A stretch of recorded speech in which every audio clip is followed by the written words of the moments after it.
Need to stop video but until you need me, or I'm just gonna share. I'm gonna like kind of acknowledge everyone that's on. So if you want to stay on for the first minute or so they can see your face. Looks like we're live streaming. Megan, do you want to post to the group or do you want me to? Oh, if you're in there, could you?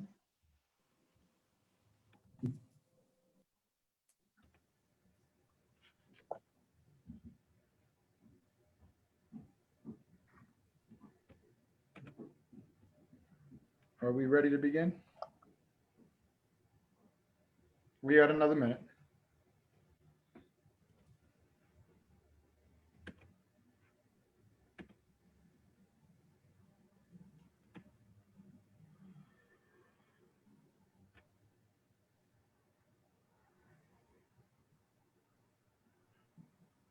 Oh, it's already in the group, I think. I didn't share it there. Is it the correct live stream? Yeah, it's us. Well, that's good. All right, so it sounds like we should be ready to get started. I'll stop sharing my screen and we can admit people if you'd like.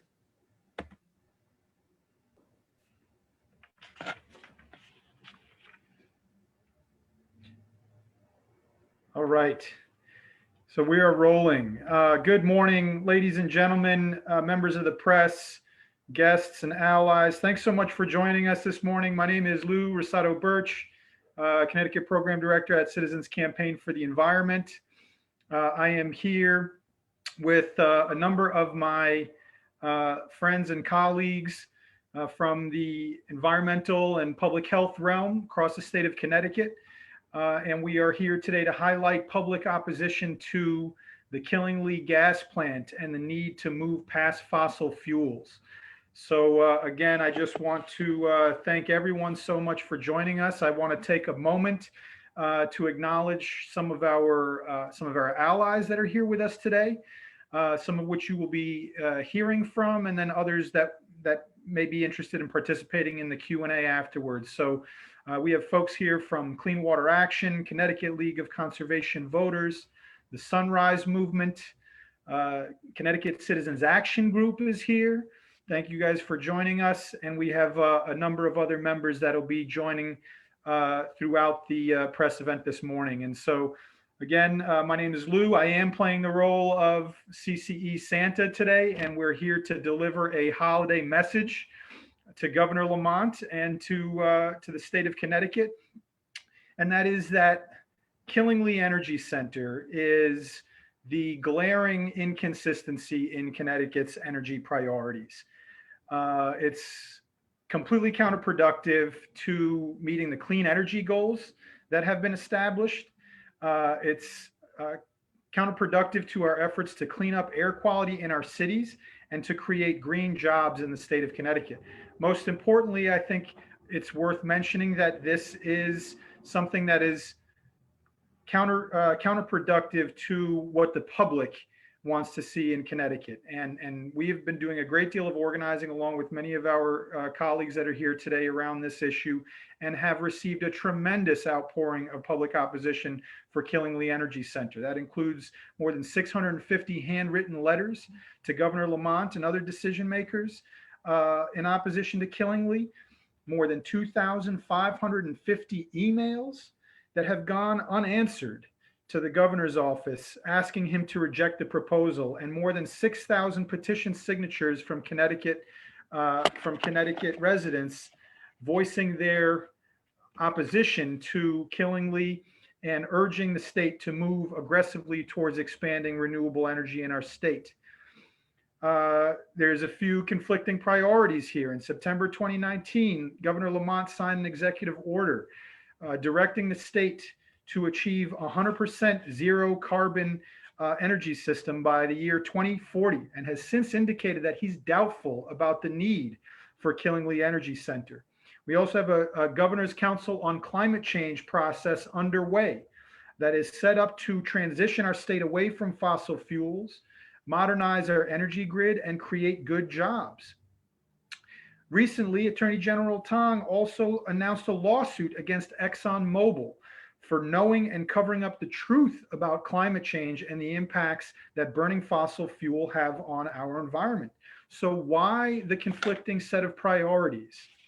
We know beyond a shadow of a doubt that fossil fuels are killing our planet.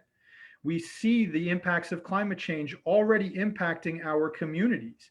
And yet we have a regulatory process that ignores these realities and that frankly favors industry. The state of Connecticut is building out 20th century infrastructure in the 21st century, and Killingly alone makes it impossible to meet those goals laid out in the governor's executive order.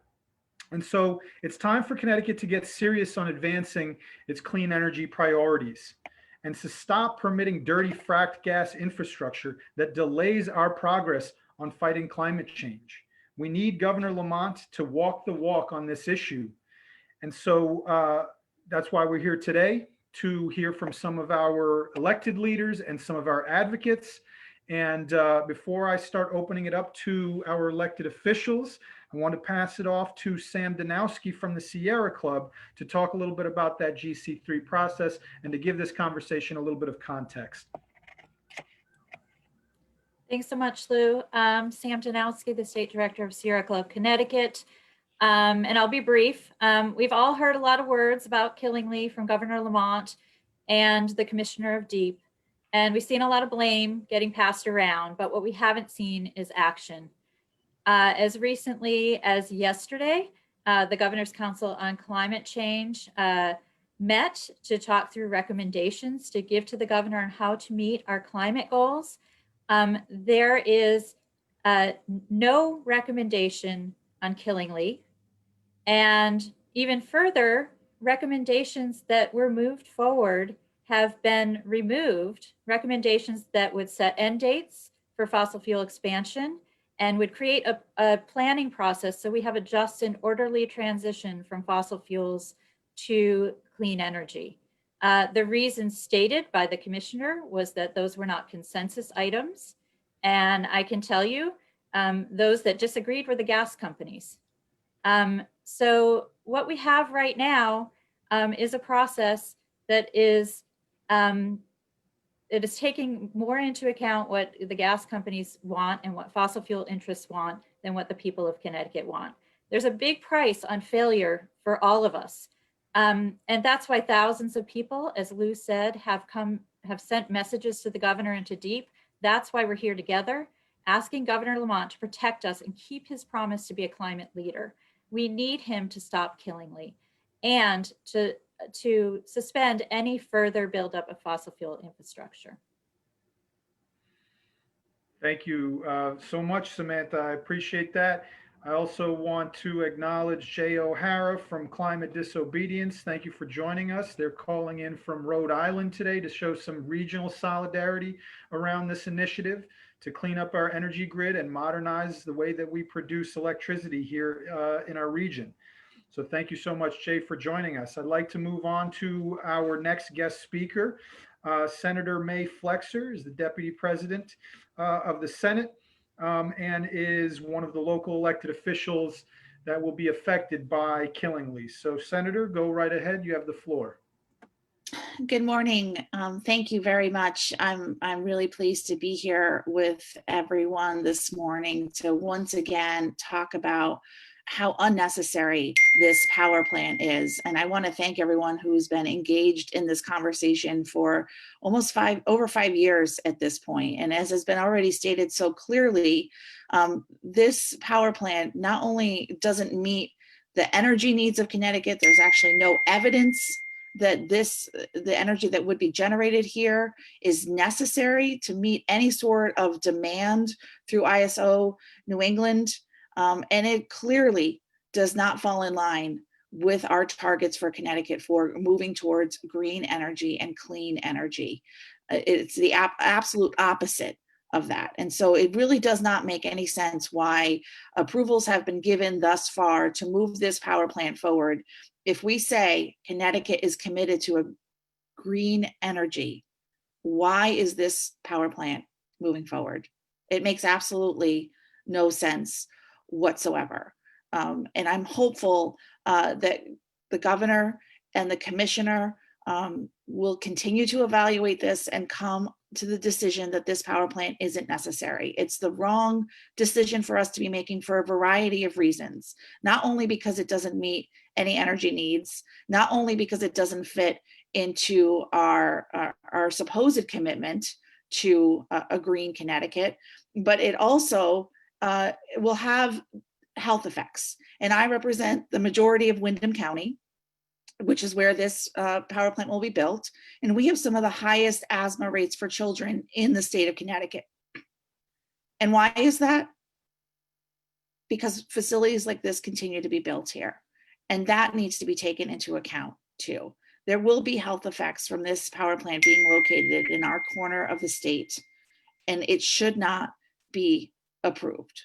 We also don't know where the water that's supposed to help cool and power this plant is going to come from. Those questions have never been answered. And people who live in the community have demonstrated that they do not want this power plant built next to them. And the final thing I'll say is that the town of Killingly is doing its fair share when it comes to generating electricity for the state of Connecticut. If this power plant is built, Killingly will be home to more electric generation than anywhere in the state of Connecticut outside of Waterford. It is unfair for Killingly to have another power plant built in their backyard again when they are already home to a sizable power plant that is right next to where this proposed facility is supposed to be built. So for this and so many other reasons, this power plant needs to be stopped. Clearly, this conversation has taken a long time for a reason, and the reason it's taken a long time is because it's a bad idea on every level.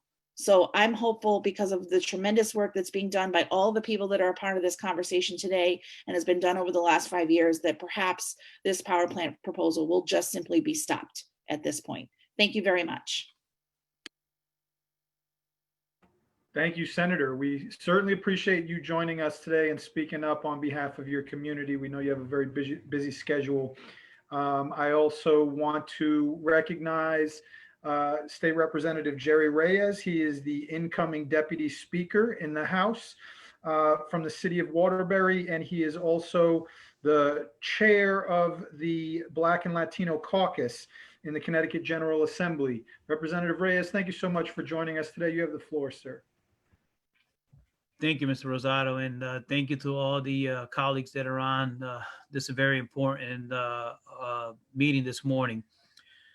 As elected officials, we have choices, and it's imperative that we really start walking the walk and not just do the talking. And we've been talking about environmental justice, and Senator Mae Flexer points out some very important items as it reflects to quality of life, and especially health and the health of young children.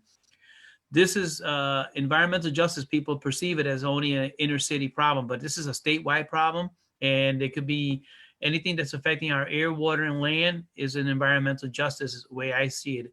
And just because it's in a suburb or not an inner city doesn't mean it's any more less of an injustice, especially for people who have already are in close proximity of the other plant to begin with.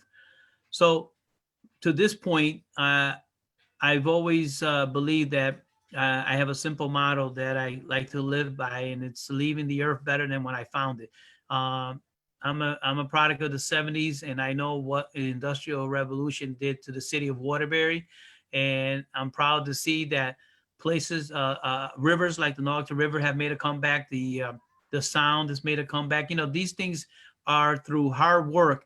And the only way that we're going to make things better in the state of Connecticut is not by continuing to build old technology back in the 21st century. And to that end, I say exactly the philosophy that went into the Hartford incinerator plant is exactly the reason why we didn't invest any more money into that is exactly the same reason we shouldn't be investing anything else as towards this plant in Killingly. And I stand in solidarity with my colleagues here and with Senator Mae Flexer, along with many other folks from the Environment Committee. Thank you, Mr. Rosado. And thank you, Senator, for pointing out that these issues do not recognize municipal boundaries. In fact, they do not recognize state boundaries.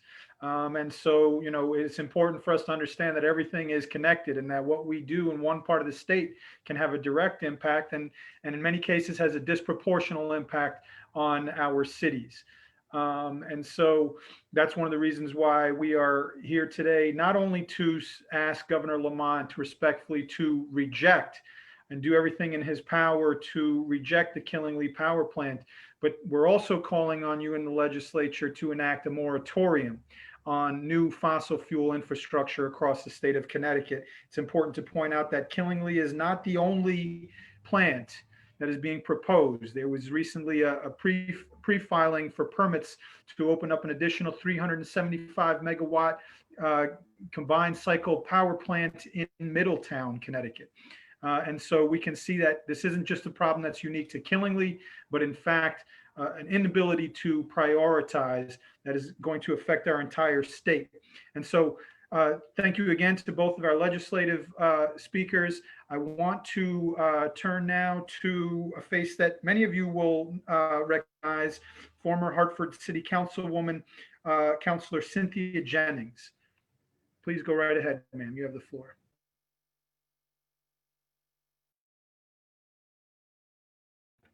Cynthia, you are on mute.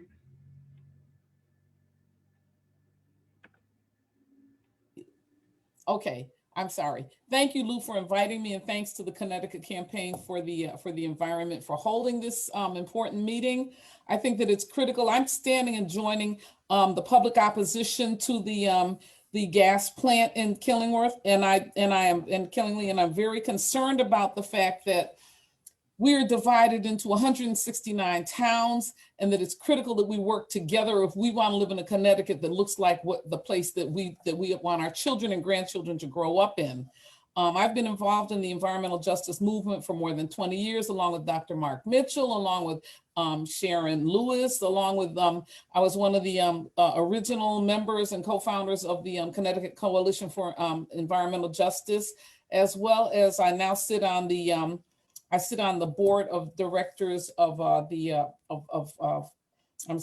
sit on the board of directors of Connecticut. I'm trying to think of their new title. Oh my God, they're going to kill me. It's I think you talk about Community Action. Toxic Action Center, but it's now Community Action Works. So I sit on their board now. And I'm, you know, it's a wonderful experience. They've been working with me for more than 20 years, as well as Toxic Action Center.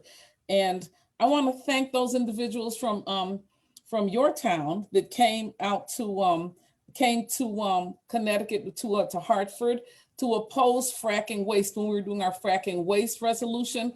And what surprised me is one day I drove through your town and I saw a sign on somebody's front lawn that they had brought to the Hartford City Council meeting, and actually they were opposing it. It was a red and white sign. And it made me feel so good to know that people outside of Hartford were supporting some of our environmental goals and objectives. It's critical that we come together across town lines and that we develop a state that we want to live in, because if we don't come together, then the legislature and no one else will take us seriously. So I think that it's important now in the age of Zoom that we continue to stay together and at least become familiar with each other's issues, and that we take positions that are more than just our city positions, but are also positions that of a regional and statewide nature. I urge the governor to comply not only with the local climate goals, but the national and international climate treaties that this country is engaged in and then become a part of. And I think that it's important that every single project that comes forward, that comes to this state, be evaluated for whether or not it's meeting the climate goals or not. And if it is not meeting the climate goals, they need to come up with alternatives and not continue to build filthy infrastructure that continues to create health effects on on the families in this state. I personally know that the health effects are serious because in Hartford, we have more seniors that die at a higher rate than anywhere else in the state. So, and we have a number of environmentally risky facilities that are already sited in Hartford. We don't need any more sited in Hartford. We need clean energy. We need green energy. We need to take a look at, in terms of our infrastructure, we need to take a total look at what our plans are for the next 10 to 20 years for our children and our grandchildren and where we're going to go from here. So I thank you for inviting me. I stand ready to work with you side by side to oppose this gas plant that they're planning to build in your town. Why? Because it affects the gas, fossil fuel. No environmental poison knows the difference between a state line and a city line, and they, I used to wonder, how does polluted air know where to go and where not to go? It doesn't.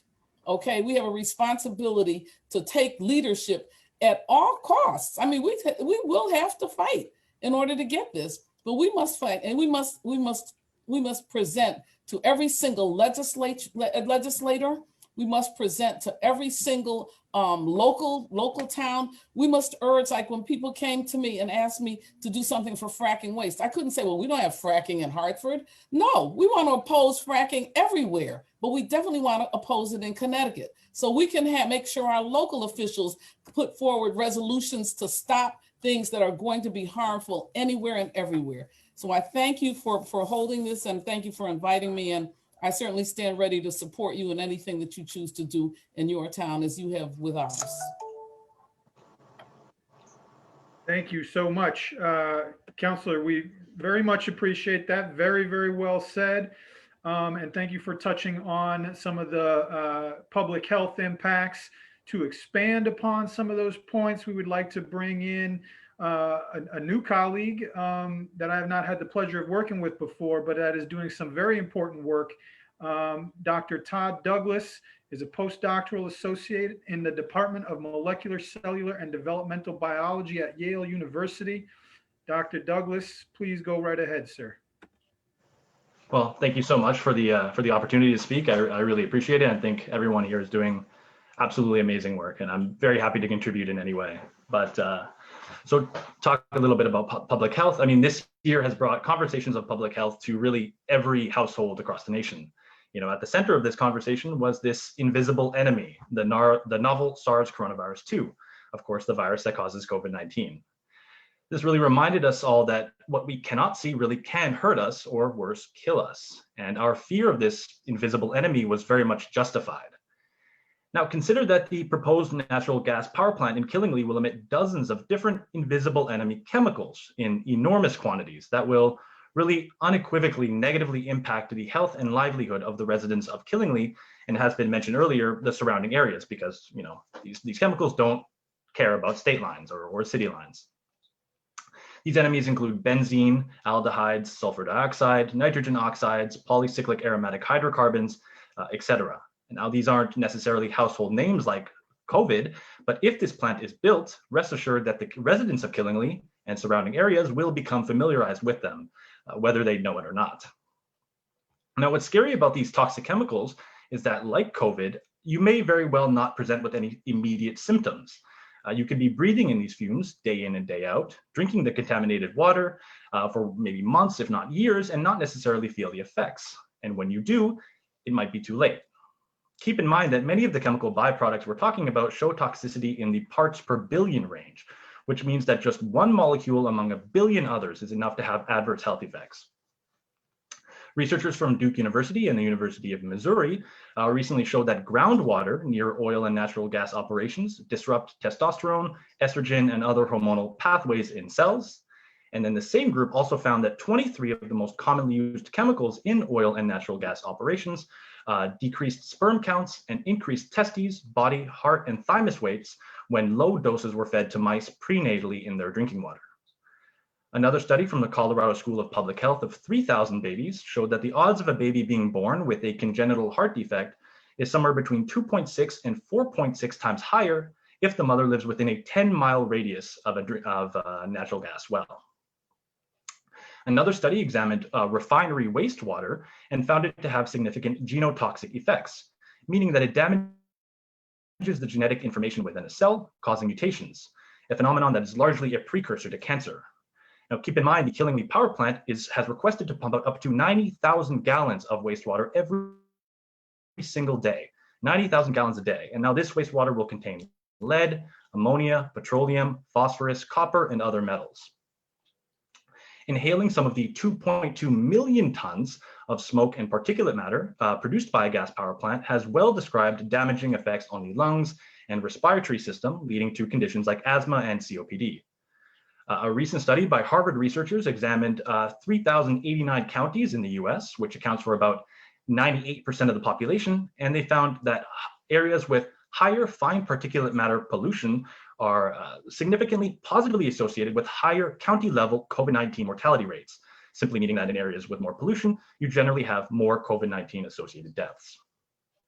Now, keep in mind, what I'm describing are some of the best case scenario consequences, assuming the plant operates without incident. However, there's little reason to be that confident in this. A couple of years ago in Parachute, Colorado, a natural gas power plant, much like this one, leaked benzene into the local groundwater, reaching levels up to 3,600 times the levels that are considered safe for drinking. Benzene being a very well-known and very potent carcinogenic or cancer-causing chemical. From October 2015 to February 2016, a 4-month-long leak at a California gas power plant released 97,100 metric tons of methane, which is roughly equivalent to the amount of pollution caused by 440,000 cars running for 1 year straight. This caused some 8,000 families to be displaced from their homes after experiencing constant headaches, nausea, and nosebleeds. Now, the long-term consequences of this are still to be determined. So really, and another example from quite recently, just over 2 months ago, the LA Department of Water and Power revealed that one of its power plants had been leaking methane gas at rates ranging from 168 to 367 kilograms per hour for at least 3 years, which it had hid from the public for over a year. So what we see here is that every single natural gas power plant, whether it's new or old, is a ticking time bomb. At best, it releases literal tons of potent greenhouse gases and slowly poisons the residents of the city and surrounding areas. And at worst, it's absolutely catastrophic. And I would just like to remind Governor Lamont that your swift and decisive action early on in this pandemic was guided by scientists and public health experts. And as a result, Connecticut had led the nation with the lowest rates of viral transmission. Now I urge you to please, again, listen to the public health experts, the scientists, and your constituents who all largely agree that there is absolutely no reason to build a new gas power plant in 2020 or 2021 other than for the short-term benefit of the fossil fuel industry. Thank you. Thank you, Dr. Douglas. Really appreciate that very much. That was awesome. And we are getting close to drawing to a close here. We're going to open it up in just a few minutes for any questions from the press. But I would like to just wrap up with a holiday gift for Governor Lamont. As you see here, okay, in this beautiful gift wrap box, I have over 5,950 signatures from Connecticut residents across the state, urging Governor Lamont to reject new investments in fossil fuel infrastructure and to accelerate our investments into clean energy and energy efficiency programs here in the state of Connecticut, which are going to help to clean up and modernize our energy grid and create good green jobs in our state. Once again, the message is that there is still time. If Governor Lamont does not want to receive coal in his stockings this holiday season, he needs to understand that Connecticut residents deserve clean air and meaningful action on climate change for the holidays. And so I thank everyone very much. And to play us out, I'm going to turn it over to my friend Ben Martin, who has a holiday poem that he would like to share with you all. Go right ahead, Ben. Thank you. I just thought a little holiday story would be suitable right now. 'Twas Connecticut winter, and all through the state, the people were worried, unsure of their fate. The water is threatened, the air is a mess. We're stuck home because COVID and the jobs are depressed. Science says emissions and greed are the cause. We need climate justice and gas limiting laws. I sighed as I stood and turned off the news. Late as it was, I needed a snooze. When to my surprise, my phone gave a ding. I scrolled through my feed for what news it would bring. I saw climate protests with the young and the old saying, "Stop NTE, Ned Lamont must be bold." I saw people I knew, friends by the score, chant, "We need green union jobs, frack gases no more." There was the Club of Sierra and Movement Sunrise, Clean Water Action and 350 brought guys. CTLCV representatives were sent and citizens campaign for environment. To the governor's house, to the office of Deep, they marched, mailed and calls. They won't let them sleep. We need solar and wind, efficiency for the masses, not NTE's plant and more greenhouse gases. The Killingly town is lovely and green. The NTE plant will ruin the scene. I heard the crowds chant, and I think they are right. Climate justice for all, and to all a good night. Thank you, Ben. That was amazing. We all knew you were talented, but we had no clue that that you were capable of such art. So thank you, everybody. That concludes our speaking program. And I see that we have a few members of the press here. Thanks so much for joining us. And I'd like to open it up. Might be helpful just for the sake of time and keeping this whole thing organized if folks were willing to raise their hand with any questions that they might have at this time.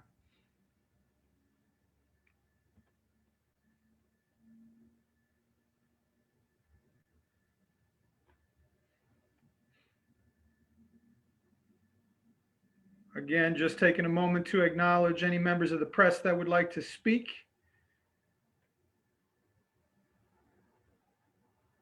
If anybody else has any questions or any comments that they would like to add to the conversation at this time, please go right ahead.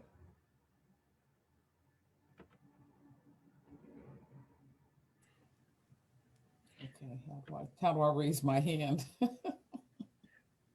I guess we've said everything there is to say on this issue. So I want to take a moment and just thank once again everyone for joining us, NBC Connecticut, NPR.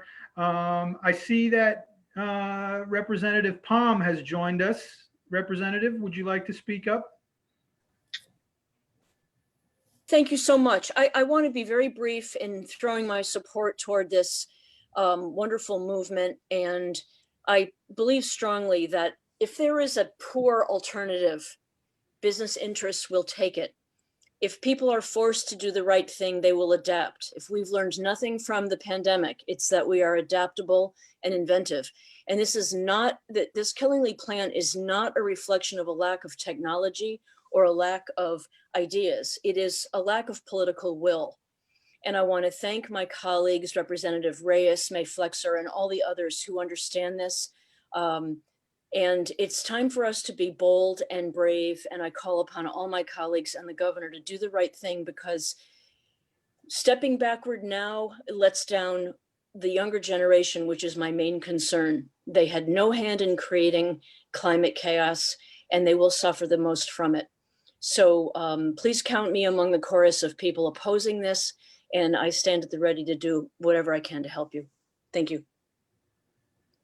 Thank you, Representative Palm. I see also that Representative Mary Mushinsky has joined us. And so I want to just take a moment to acknowledge her and give her an opportunity to say a few words if she would like.